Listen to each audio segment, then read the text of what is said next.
Okay. So the concept under discussion is how to calculate enthalpy change of reaction experimentally. So yesterday, beta, we discussed that we need to use two expressions, beta. One is Q equals mc delta t. अगर आप Q equals mc delta t लोगे तो इसकी unit होगी joule, लेकिन अगर आप इसको डिवाइड करोगे बाय 1000 तो तब यूनिट होगी किलो जाउल। सॉरी, हाँ पहले ये तो आपको ये इक्वेशन आपको हीट चेंज देगी। Q is not enthalpy change, Q is heat change. और एंथैल्पी चेंज इस तरह से आप कैलकुलेट करेंगे। मैं थोड़ी देर बाद डिस्कस करूंगा कि Q और डेल्टा H में क्या फर्क है। Enthalpy change is minus Q over N। ये दो एक्सप्रेशंस हैं जो आप यूज करेंगे to calculate enthalpy change of reaction. देखिए थोड़ा सा देख लें, जो Q है और जो एंथैल्पी चेंज है इनमें क्या फर्क है। जो Q है वो किलो जाउल में हम मेजर करेंगे या जाउल में मेजर करेंगे, ठीक है। और एंथैल्पी चेंज हम मेजर करेंगे किलो जाउल पर मोल। तो देखो यहीं से पता चल रहा है कि Q और डेल्टा H में क्या फर्क है। क्या फर्क है बेटा? दोनों एनर्जी चेंज है। Q भी एनर्जी चेंज है और एंथैल्पी चेंज भी एनर्जी चेंज है, लेकिन फर्क क्या है? पर मोल का फर्क है। एंथैल्पी चेंज वो एनर्जी चेंज है जो कि पर मोल है, जबकि Q एनर्जी चेंज है अलोन, ठीक है। Q is energy change while enthalpy change is kilojoule per mole. Energy change per mole is enthalpy change. एक बेटा ये रूल जहन में रखें कि जब भी किसी रिएक्शन में टेम्परेचर राइज होगा, जिस रिएक्शन में टेम्परेचर राइज होगा that reaction is exothermic reaction. जिस रिएक्शन में टेम्परेचर फॉल करेगा that reaction is endothermic reaction. Temperature rise करे तो एक्सोथर्मिक रिएक्शन, टेम्परेचर फॉल करे तो एंडोथर्मिक रिएक्शन। हाँ, ये टेम्परेचर किसका, हम किस टेम्परेचर की बात कर रहे हैं, ये इस पे थोड़े डिस्कशन करते हैं। ओके, ये टेम्परेचर राइज या टेम्परेचर फॉल किसका हम डिस्कस कर रहे हैं। तो जी फॉर्मूला इसी तरह लिखेंगे, फॉर्मूला यही लिखेंगे। मैं बात करता हूँ अभी दोनों दोनों सिचुएशंस पे बात करता हूँ। आप लोग बेटा फोकस्ड हैं, थोड़ा फोकस्ड हैं इस सारे डिस्कशन पे। देखो फॉर एग्जांपल अगर ये रिएक्शन है NaOH प्लस HCl, ठीक है, और इससे प्रोडक्ट्स बन रहे हैं, सोडियम हाइड्रोक्साइड और एक एसिड बेस्ड रिएक्शन है, ठीक है, इससे प्रोडक्ट्स बन रहे हैं। तो जाहिर है ऑब्वियसली ये सोडियम हाइड्रोक्साइड एक्वस होगा, HCl भी एक्वस होगा। ये बीकर है, बीकर में इन दोनों को हम ऐड करेंगे। लेट से पहले हमने कोई एक रिएजेंट ऐड किया, फिर उसके बाद दूसरा रिएजेंट ऐड किया। This is thermometer, this is thermometer.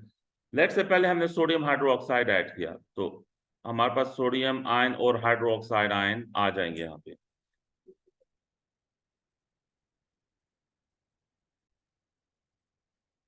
देखो गौर से सुनते रहो मैं क्या कर रहा हूँ। आपने कोई एक रिएजेंट पहले ऐड किया, मैंने सपोज कर लिया कि सोडियम हाइड्रोक्साइड मैंने ऐड किया।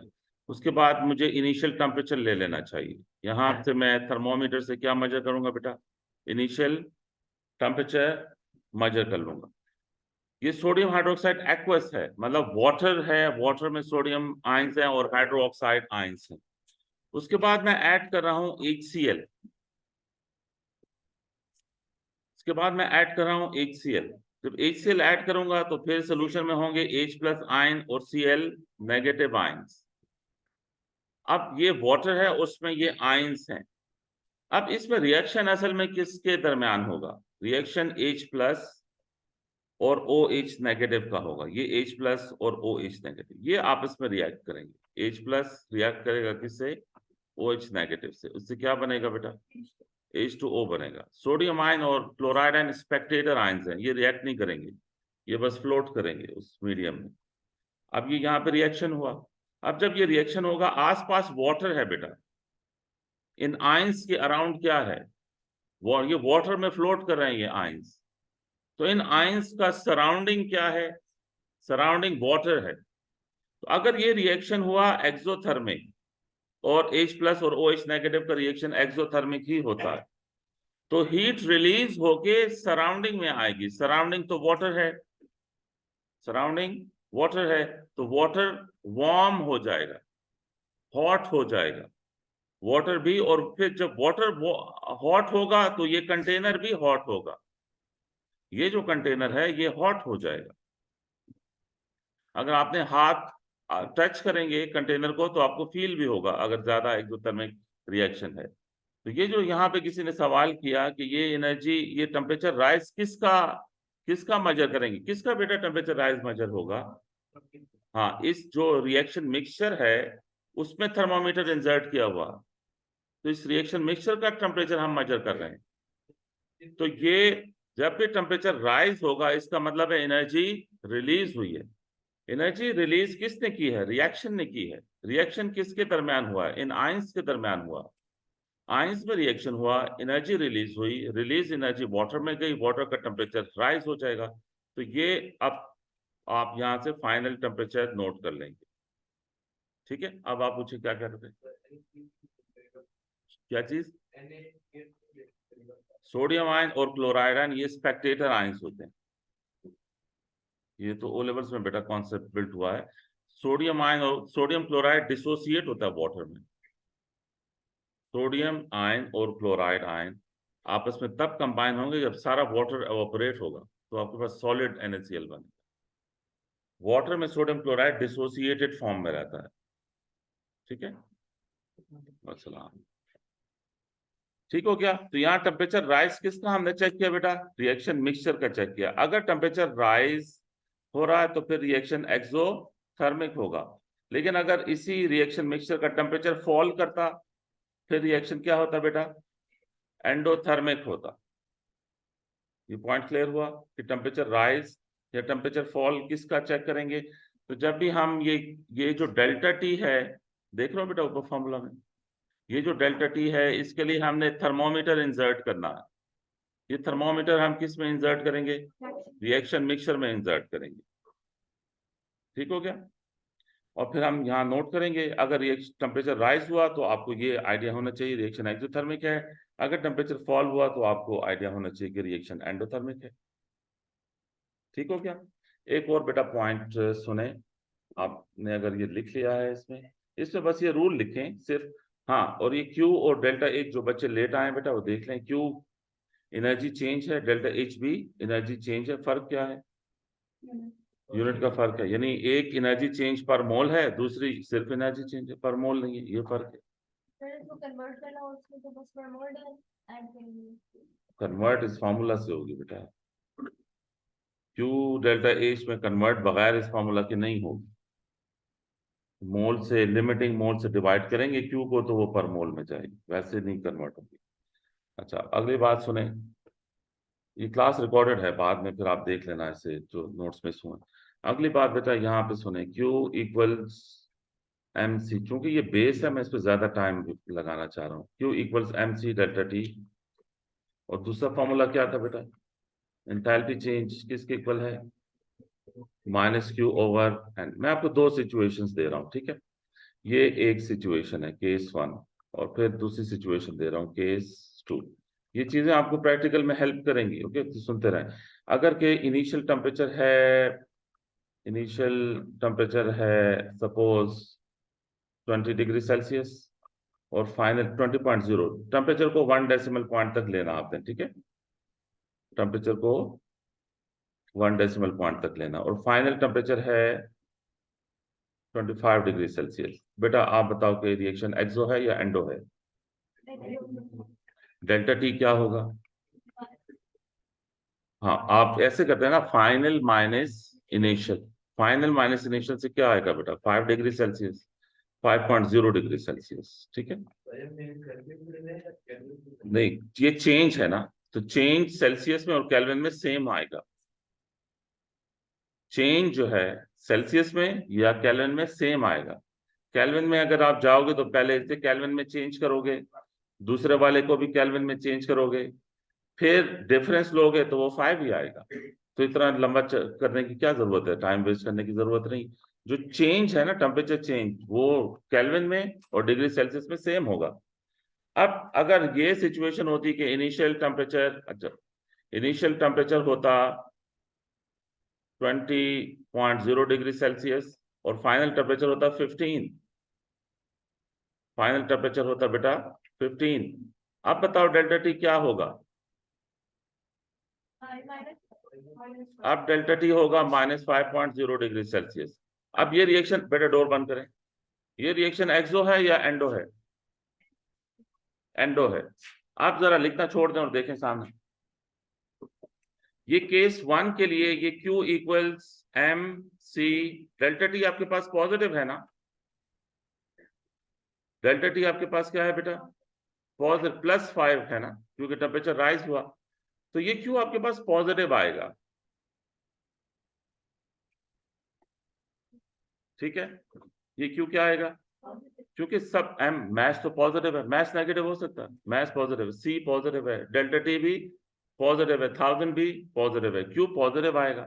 जब आप दूसरे फॉर्मूला में जाओगे तो ये फॉर्मूला का माइनस है, ये जो माइनस है किसका है? फॉर्मूला का माइनस है। मोल्स पॉजिटिव होते हैं, क्यू ऊपर से पॉजिटिव आया है, तो ये वैल्यू क्या बनेगी आपके पास? नेगेटिव बनेगी, यानी एक्सोथर्मिक रिएक्शन आएगा। ठीक हुआ पॉइंट? ये एक्सो ऊपर से भी आपको पता चल गया था, टेम्परेचर राइज हो रहा था, ऊपर से आपको आइडिया हो गया था कि ये एक्सो ही चलेगा, नीचे आंसर भी एक्सो आया। पॉइंट क्लियर हुआ? अगली सिचुएशन देखें गौर से। यहां से आपको टेम्परेचर चेंज से क्या पता लग रहा है कि रिएक्शन क्या है? एंडोथर्मिक है, टेम्परेचर फॉल कर रहा है, माइनस है। तो अब आप जब Q कैलकुलेट करोगे तो Q कैसे होगा बेटा? Q ऐसे होगा ना, टेम्परेचर चेंज आपके पास क्या है? नेगेटिव है, देख लो बेटा। तो ये जो Q की न्यूमेरिकल वैल्यू होगी ये क्या होगी बेटा? Q की न्यूमेरिकल वैल्यू नेगेटिव आएगी। अब जब आप नेक्स्ट फॉर्मूला में जाओगे तो एक नेगेटिव फॉर्मूला का है और एक नेगेटिव Q की वैल्यू के साथ आएगा, नीचे मोल्स आएंगे, तो नेगेटिव इंटू नेगेटिव क्या बनेगा? तो अब डेल्टा H आपके पास क्या बना बेटा? और पॉजिटिव डेल्टा H क्या होता है बेटा? तो यहां से मैथमेटिकली कंफर्म होगा कि रिएक्शन आपका एंडोथर्मिक है। ऊपर आपको टेम्परेचर चेंज से पता चल गया था कि रिएक्शन एंडोथर्मिक है, नीचे उसकी न्यूमेरिकल वैल्यू एडजस्ट हुई। ये जो कल से आप पूछे थे कि माइनस क्यों लगा रहे हैं, ठीक है, मैं जरूरी नहीं कि हर क्वेश्चन का आंसर एट द स्पॉट दूं। तो डिस्कशन कल मैं नहीं बता, सिचुएशन नहीं थी कि मैं कल बताता इस माइनस का, ये माइनस लगाना इसलिए जरूरी है। समझ आई? और टेम्परेचर चेंज का जरा ख्याल रखा करें, अगर टेम्परेचर इंक्रीज कर रहा है तो वो टेम्परेचर चेंज पॉजिटिव होगा, अगर टेम्परेचर डिक्रीज कर रहा है तो वो टेम्परेचर चेंज क्या लें? नेगेटिव लें, क्योंकि आगे फॉर्मूला आपने ऐसे डिसाइड किए हुए हैं कि उन साइंस में एडजस्ट होना जाके। Got this point? यस।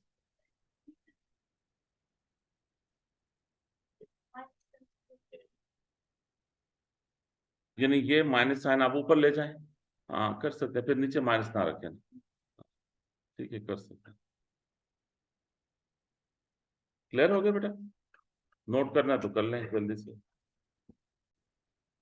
अब फिर हम Q इक्वल्स, चूंकि इसकी बेस का स्ट्रॉन्ग होना जरूरी है तो हम इसी फॉर्मूला पे को ही डिस्कस कर रहे हैं कल से, right. Q equals M C delta T divided by 1000। Okay, ये पार्ट 1 है। अच्छा, अब इसमें जो m है वो है मैस ऑफ वाटर। क्या है बेटा? m मैस ऑफ वाटर है। अब मैस ऑफ वाटर असल में वॉल्यूम ऑफ वाटर होगा, यानी वॉल्यूम ऑफ वाटर और मैस ऑफ वाटर हमेशा सेम होंगे। उसकी वजह यह है कि जो डेंसिटी है वाटर की वो 1 ग्राम पर सीएम क्यूब है। वाटर की डेंसिटी क्या है? 1 ग्राम पर सीएम क्यूब है, यानी हर सीएम क्यूब वाटर का 1 ग्राम के इक्वल होगा। तो 1 सीएम क्यूब पानी का 1 ग्राम होगा, लेकिन बाकी लिक्विड्स के लिए ऐसा नहीं है, ठीक है। वाटर की जिस लिक्विड की डेंसिटी 1 ग्राम पर सीएम क्यूब होगी उस लिक्विड के लिए मैस और वॉल्यूम इक्वल हुआ आएगा, ठीक है। तो आपको वाटर का पता होना चाहिए, बाकी लिक्विड्स पे ये रूल अप्लाई ना करें।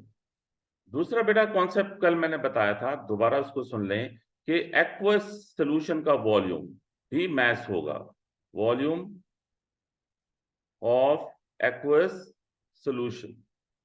एक्वस सॉल्यूशन का वॉल्यूम असल में वाटर का वॉल्यूम होगा और वो असल में वाटर का मैस होगा। तो बेटा फॉर एग्जांपल अगर कल 25 cm cube of 0.10 mole per DM cube sodium hydroxide है, तो बेटा ये सॉल्यूशन है, ठीक है, ये सॉल्यूशन है। अब इसमें 25 cm क्यूब क्या शो कर रहा है? ये 25 cm क्यूब बेटा वाटर का वॉल्यूम शो कर रहा है। ये 25 cm क्यूब वाटर है असल में, ठीक है, 25 cm क्यूब वाटर है जिसमें सोडियम आयंस और हाइड्रोक्साइड आयंस प्रेजेंट हैं इस कॉन्सेंट्रेशन के अकॉर्डिंगली, ठीक है। जोन आउट तो नहीं हुए बेटा? क्या बताया मैंने कि जो एक्वस सॉल्यूशन का वॉल्यूम है वो असल में वाटर का वॉल्यूम है। अच्छा, अब नेक्स्ट कॉन्सेप्ट बेटा ये है कि ये रूल जरा ध्यान में रखें कि अगर दोनों रिएक्टेंट एक्वस हैं तो फिर m दोनों एक्वस सॉल्यूशंस के वॉल्यूम के सम के इक्वल होगा। अगर 25 cm क्यूब और 0.1 मोल पर डीएम क्यूब NaOH हम मिक्स करते हैं 25 cm cube of 0.10 mole per DM cube HCl से, ठीक है, इन दोनों को हम मिक्स करते हैं बेटा, तो टोटल वॉल्यूम ऑफ वाटर कितना होगा बेटा? टोटल वॉल्यूम वाटर का कितना होगा? वॉल्यूम ऑफ वाटर होगा कितना बेटा? 50 cm क्यूब होगा, ठीक है। ये हाँ, तो 50 cm क्यूब वाटर असल में क्या होगा बेटा? 50 ग्राम्स होगा। समझ आई? तो यहां से क्या कॉन्सेप्ट बेटा समझ आया आपको? हाँ, कि जब भी दोनों रिएक्टेंट्स एक्वस होंगे तो दोनों के वॉल्यूम्स को ऐड करेंगे टू गेट m। समझ आई? अगर दोनों रिएक्टेंट्स एक्वस हुए तो दोनों के वॉल्यूम को ऐड करें टू गेट m। जी, जब एक एक्वस हो दूसरा वाटर हो तब भी ऐड करेंगे, लेकिन ऐसी सिचुएशन आएगी नहीं कि एक एक्वस हो दूसरा वाटर हो। ये सिचुएशन आएगी बेटा, तो ये सिचुएशन आएगी कि 2 gram calcium added to 25 cm cube of 0.10 mole per DM cube HCl। अब बेटा बताओ कि ऊपर वाली सिचुएशन और नीचे वाली सिचुएशन में क्या फर्क है? देखो, एक ये सिचुएशन है, ठीक है, एक सिचुएशन ये है। अब ये जो नीचे वाली सिचुएशन है इसमें वाटर क्या है बेटा? बेटा देख रहे हैं गौर से, ये 25 cm क्यूब क्या है बेटा? वाटर का वॉल्यूम है। तो फिर अब वॉल्यूम ऑफ वाटर क्या होगा बेटा? 25 cm क्यूब। अब सॉलिड को आप इग्नोर करोगे, यानी m के लिए जो Q equal MC delta T में m है, उस m के लिए इस 2 को नहीं लेना।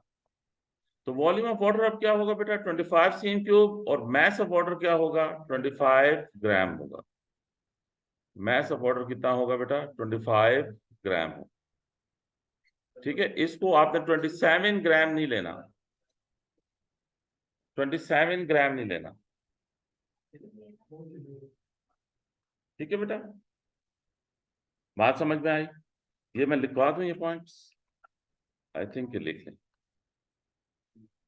रूल इज के if both reactants are aqueous, both reactants are aqueous, then add their volumes to get m, ठीक है। और सेकंड पॉइंट इसमें यह है कि if one reactant is solid and the other reactant is aqueous, if one reactant is solid and other reactant is aqueous,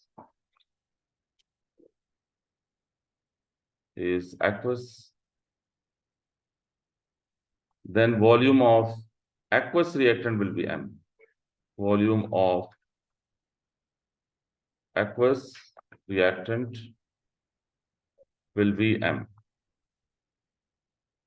ठीक है बेटा, यहां तक क्लियर है? अब क्लियर है तो अब हम क्वेश्चन की तरफ जा सकते हैं। सारे बैकग्राउंड के बाद अब हमें क्वेश्चंस की तरफ जाना चाहिए।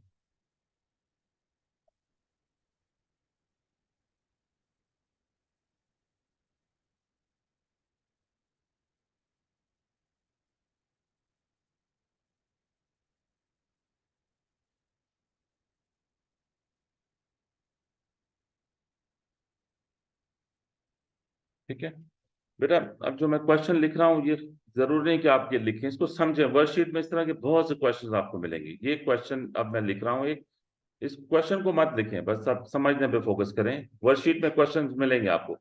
25 cm cube of 0.20 mole per DM cube NaOH added to 25 cm cube of 0.20 mole per dm cube HCl, and temperature changed from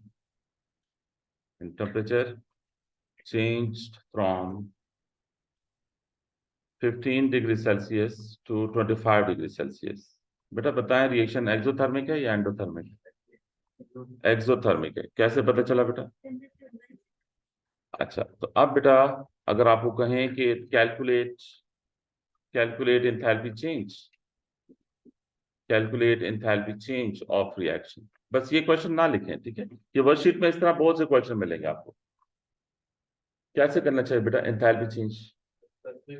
हाँ, स्पेसिफिक हीट कैपेसिटी C है बेटा और उसकी वैल्यू है 4.18। ये आपको मेमोराइज करने की जरूरत नहीं है, आपको मिलेगी क्वेश्चन में या पेपर में। अब आपने स्टार्ट कहां से करना बेटा? Q equals MC delta T divided by 1000 करें तो इसकी यूनिट किलो जाउल आएगी। ऐसा बेटा, डिवाइड बाय 1000 करें तो यूनिट किलो जाउल आएगी। अब डिसाइड करें कि इसमें M क्या लेना। अटेंडेंस लगानी है, मैं दे देता हूँ थोड़ी देर बाद, फोकस कर। M बेटा क्या लेना? जी बेटा बताएं, M क्या लेना? बेटा जाग रहे हैं? 50 क्यों लेना? ठीक है, सही कह रहे हैं, 50 क्यों लेना बेटा? अभी ऊपर हमने एक रूल पढ़ा, उस रूल को अप्लाई कर रहे हैं। रूल ये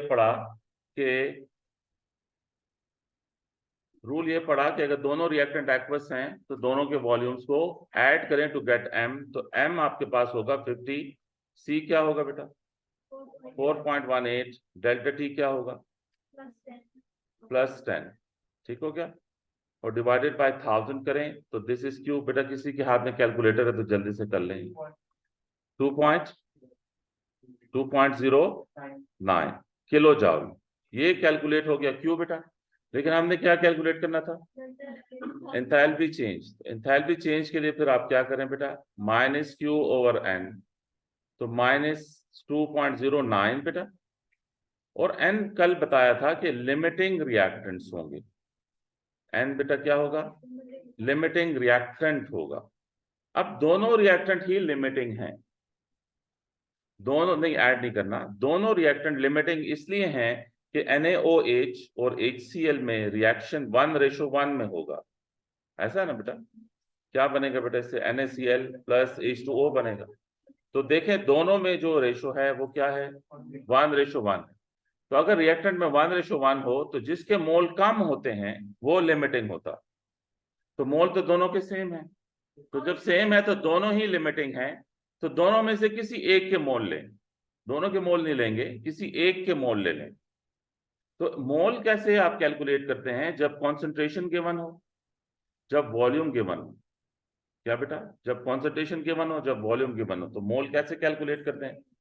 concentration equals moles over volume into 1000। ये पता है ये एक्सप्रेशन? ये वॉल्यूम अगर cm³ में हो तो फिर इधर 1000 लगाते हैं।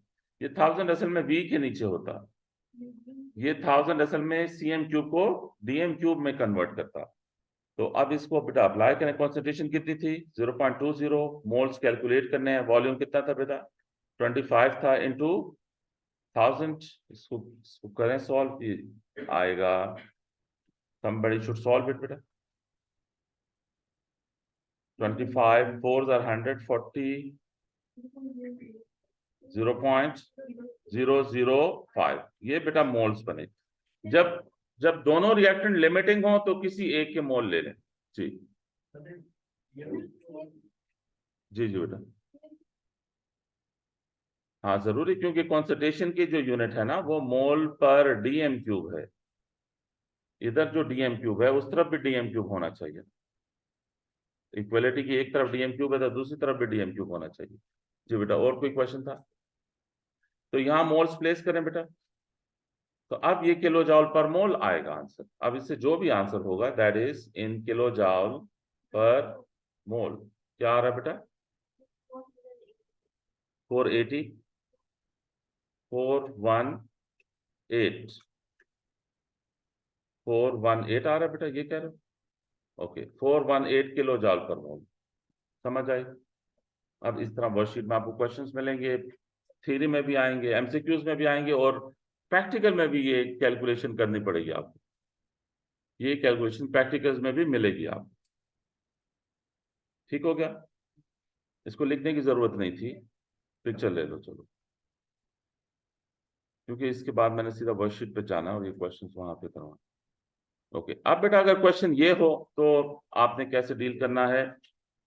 जी, पिक्चर लेनी है तो ले लो। जी बेटा, लेनी है पिक्चर तो ले लो। ओके, चले बेटा, नेक्स्ट इज कि अगर ये बेटा क्वेश्चन हो 2 gram calcium added to 25 cm cube to excess of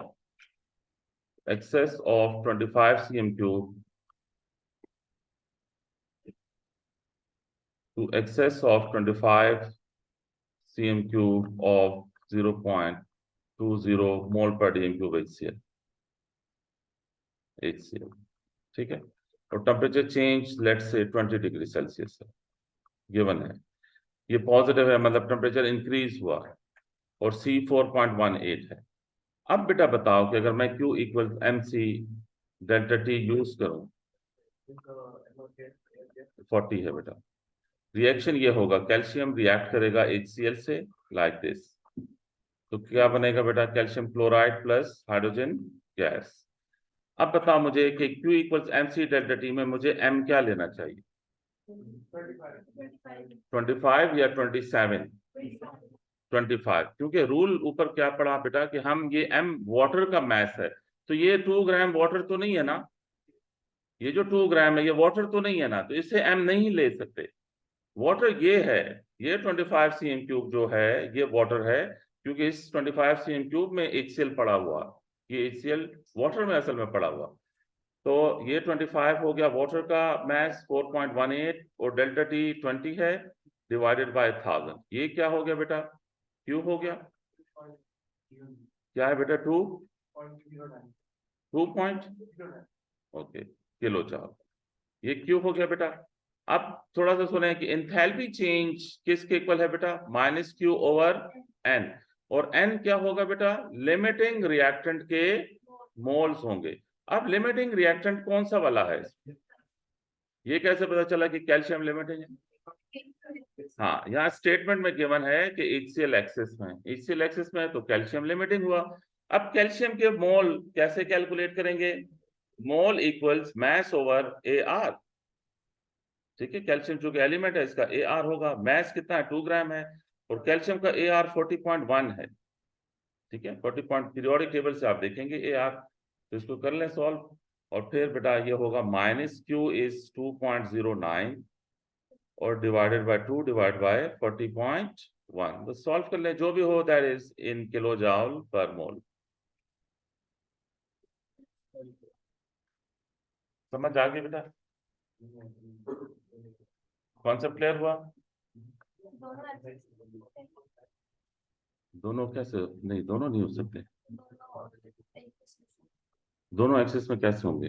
दोनों इक्वल हो सकते हैं या एक लिमिटिंग होगा।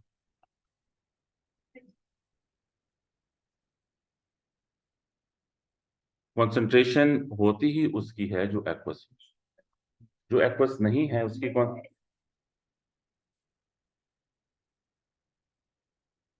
हाँ हाँ, ऐसे पता चला। और कुछ लिमिटिंग रिएक्टेंट आपके मोल्स में भी ग्रिप में आएंगे जी। हाँ, अगर अगर ये ना बताया जाता कि HCl एक्सेस में है तो फिर बेटा मोल्स, अब मैं अभी हमने नहीं पढ़ा, मोल्स में मैं पढ़ाऊंगा कि आप कैसे पता करोगे कि कौन सा लिमिटिंग है कौन सा एक्सेस है। वैसे ओ लेवल में भी पढ़ाते हैं लिमिटिंग रिएक्टेंट को आइडेंटिफाई करना। हाँ, वो मैं रीइंफोर्स मोल्स में करूंगा। ठीक है, लिमिटिंग रिएक्टेंट एक अलग एरिया है ना, उसको मैं यहाँ ओपन नहीं कर सकता, वो मोल्स में ही ओपन होगा। जिसके कम मोल्स हैं वो लिमिटिंग तब होगा जब इक्वेशन में 1:1 है। जब इक्वेशन में 1:1 है फिर कम मोल्स वाला लिमिटिंग होगा। लेकिन अगर इक्वेशन में 1:2 है, फिर लिमिटिंग को कैसे ढूंढना है वो मोल्स में मैं पढ़ाऊं। ठीक है, ऊपर 1:1 थी ना, यहाँ 1:1 थी, तो जिसके कम मोल होते वो लिमिटिंग होता। लेकिन अगर 1:1 नहीं है फिर मोल्स का वेट करें। ठीक है, फिर मोल्स में हम डिस्कस करेंगे जी। इस तरह के क्वेश्चंस में आपको बताएंगे कि यानी एनर्जेटिक्स के क्वेश्चन में बता देते हैं कि ये एक्सेस में, लेकिन मोल के क्वेश्चन में नहीं बताते, तो मोल में फिर हम पढ़ेंगे यार। हाँ, आमतौर पे, हमेशा नहीं, यूजुअली यूजुअली वो लिमिटिंग होता है सॉलिड, सो दैट वो फुली डिसॉल्व हो जाए यूजुअली, लेकिन हमेशा नहीं हो सकता। कभी कभी हम चाहते हैं कि एसिड पूरा रिएक्ट करे। ओके बेटा, एक और सिचुएशन देखें। ये सिचुएशन देखें कि यहां बेटा देख रहे हैं, ये है स्पिरिट लैंप या कोई भी लैंप है, इसमें हमने लेट से रख दिया एथेनॉल। ठीक है, क्या रख दिया बेटा, एथेनॉल। इसका हमने मैस मेजर कर लिया, लेट से इसका मैस था 76.46 ग्राम्स, इतना मैस था। ठीक है, एक लैंप में हमने रखा हुआ एथेनॉल और ये एक थ्रेड है, वायर है, राइट। इसको हमने लाइट अप कर दिया, लाइट अप कर दिया तो ये जलने लगेगी। तब ये कौन सा रिएक्शन है, नहीं एक्सो तो है, प्रिसाइसली कंबशन रिएक्शन है कि नहीं। किसकी कंबशन हो रही है, एथेनॉल की कंबशन हो रही है कि नहीं। इसमें हीट रिलीज होगी, हीट रिलीज जा रही है सराउंडिंग में। अगर हम यहाँ ऊपर रख दें एक ट्राइपॉड स्टैंड, क्या रख दें बेटा, ट्राइपॉड स्टैंड रख दें, स्टैंड के ऊपर रख दें बीकर, बीकर में रख दें वाटर, बीकर में क्या रख दें, वाटर। सपोज मैं कर रहा हूं 200 ग्राम वाटर रख दिया, और उस वाटर में हमें रखना चाहिए थर्मोमीटर। क्या रखना चाहिए, तो थर्मोमीटर से फिर आप इनिशियल टेम्परेचर लेंगे वाटर का, बर्निंग अभी आपने बर्निंग शुरू नहीं की तो इनिशियल टेम्परेचर उस वक्त लेंगे। इनिशियल टेम्परेचर लेट से 25.0 डिग्री सेल्सियस है। फिर आप इस एथेनॉल को बर्न कर दें, बर्न करेंगे तो हीट ऊपर जाएगी कि नहीं, वाटर वार्म होगा कि नहीं होगा, होगा। अच्छा, फिर जब आपने कंबशन रोक दी, स्टॉप कर दी, ठीक है, तो उसके बाद आप फाइनल टेम्परेचर ले लें।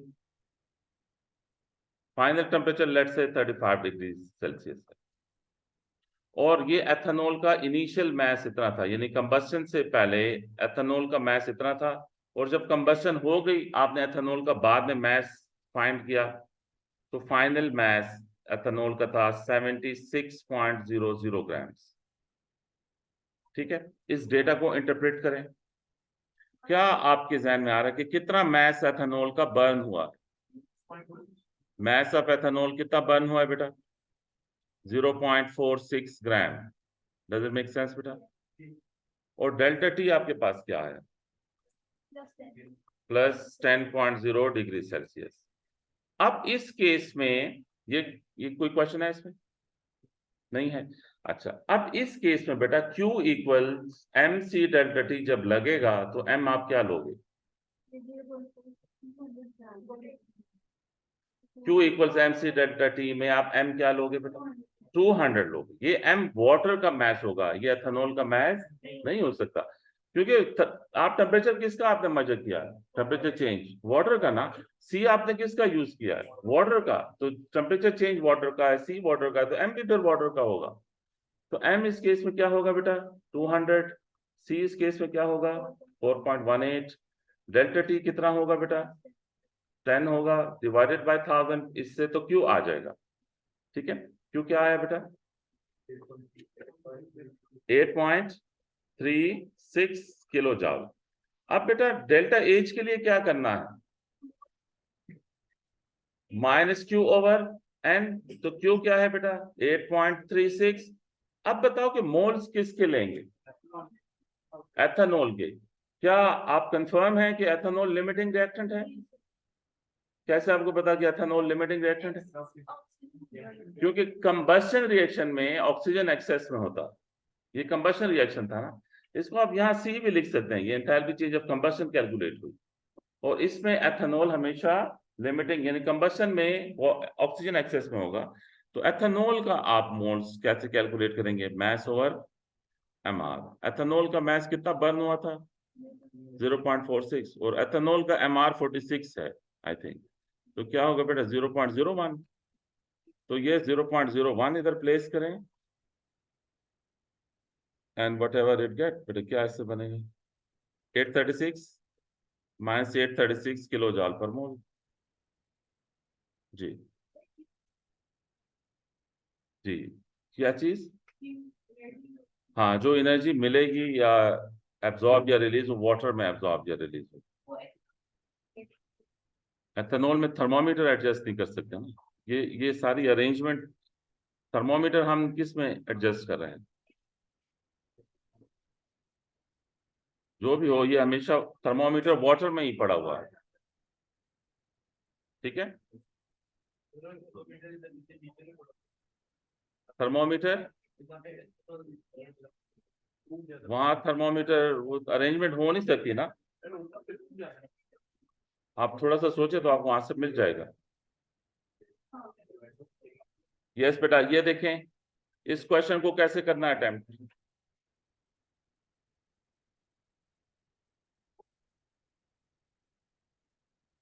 तो थर्मोमीटर आप नीचे स्पिरिट लैंप पे रखेंगे तो स्पिरिट लैंप का टेम्परेचर चेंज होगा। कंबशन रिएक्शन तो उस थ्रेड में हो रहा है ऊपर। बेटा ये क्वेश्चन खुद करें अभी, just you have 2 minutes. Okay, just do this question. Question 9 करें।